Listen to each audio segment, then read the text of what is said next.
Olá, amados, aqui é o pastor Marcos. Vamos estudar nesta videoaula a doutrina católica do purgatório.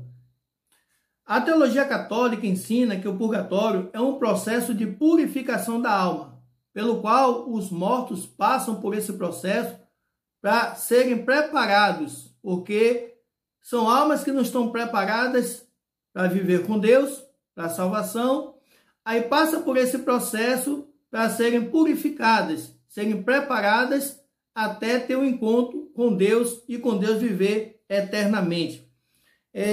A teologia católica usa dois textos da Vulgata, da Bíblia Católica, como base para essa doutrina que é a doutrina do purgatório. O primeiro texto está em 1 Coríntios, capítulo 13, no versículo 3, na parte C, que diz assim: e o fogo provará qual seja a obra de cada um. O segundo texto da Vulgata, 2 Macabeus, capítulo 12, versículo 46, parte B, que diz assim: e porque ele pediu um sacrifício expiatório para que os mortos fossem livres de suas faltas, ou seja, de seus pecados. Então, vou colocar aqui na tela um print de 2 Macabeus. Então, veja bem, 1 Coríntios capítulo 3, o texto fala do tribunal de Cristo, que é um tribunal de galardão. Então, não tem nada a ver com purgatório. O segundo texto, que é 2 Macabeus, Macabeus é um livro apócrifo, um livro que não tem origem divina. Então, que também não tem como formar uma doutrina bíblica com livros extrabíblicos. Então, os apócrifos foram retirados da Bíblia pelo reformador Martinho Lutero. A Bíblia ela começou a ser organizada no século II. E não devemos atribuir à pessoa, ao grupo, essa organização. Ao longo da história, do tempo, teve muitas alterações. Então, quando chegou no século XV, Deus usou Martinho Lutero, o reformador, que retirou os livros apócrifos. E o cano hoje está totalmente fechado com 66 livros. Então, esses são os únicos livros que são inspirados por Deus. Então, não tem como fazer uma doutrina bíblica com livros que não têm origem divina. Então, vamos analisar aqui a doutrina do purgatório ensinada pela Igreja Católica. Essa ideia de purgatório, ela tem raiz nas religiões da antiguidade, mais propriamente no budismo. Então, até o século IV, o Papa Gregório I, ele colocou o purgatório na doutrina romanista com essa ideia de fogo purificador. É uma coisa que já pertencia às religiões da antiguidade. Ela foi introduzida na doutrina romanista com essa ideia de fogo purificador exatamente pelo Papa Gregório I.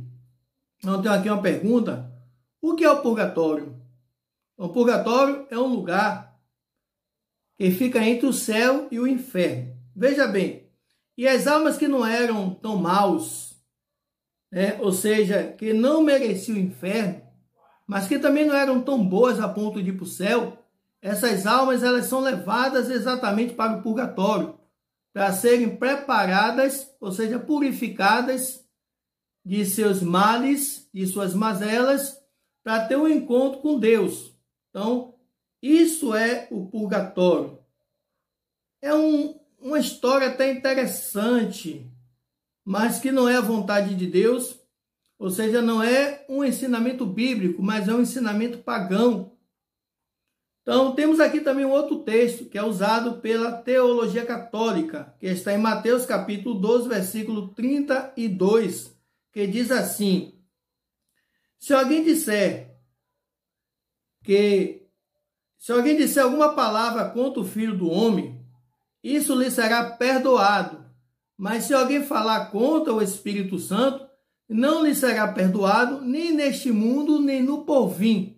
Então, veja bem, a teologia católica romanista, ela usa esse texto como uma possibilidade de perdão após a morte. Quando lê no texto quando lê no texto, não lhe será perdoado nem neste mundo, nem no porvir. Como se o porvir fosse, digamos assim, um outro mundo, o mundo dos mortos, ou seja, o purgatório. E eu tenho aqui, amados, para trazer o significado desse porvir, que não tem nada a ver com o mundo dos mortos, duas versões, além dessa que eu li. A versão revista João Ferreira de Almeida, revista corrigida, edição 2010, que diz assim: não lhe será perdoado, nem neste século, nem no futuro.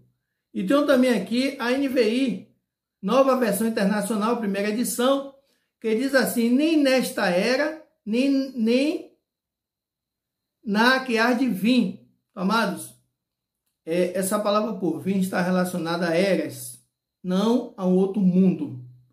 O único texto, na verdade, que nós temos uma referência com relação à morte está no livro de Hebreus, capítulo 9, versículo 27, que diz assim: e como aos homens está ordenado morrer uma só vez, vindo depois do juízo. Amados, o que é que esse texto ele quer dizer? Diz que o homem, ou que os homens morrem uma só vez e depois são julgados por Deus. Então não existe essa ideia de um espaço, um local intermediário entre o céu e entre o inferno, ou melhor dizendo, não existe uma segunda chance. O livro revelado, o livro inspirado, aliás, que é a carta aos Hebreus, ela traz essa base, uma base bem sólida, que o homem morre só uma vez e segue o juízo de Deus. Então, resumindo, a doutrina do purgatório, ela não tem uma base bíblica. Foi uma ideia das religiões da antiguidade e que, quando chegou no quarto século, o Papa Gregório I, ele introduziu na doutrina romanista com essa ideia de fogo purificador. Então, o que é que vocês acham da doutrina do purgatório? Se é bíblica ou se não é bíblica? Então, o espaço está aí para você dar a sua opinião. Mas o que eu vejo que a doutrina do purgatório, ela não é bíblica, porque o homem morre uma só vez e depois segue o juízo de Deus. Amém? Shalom para todos e que Deus continue abençoando a cada um de vocês.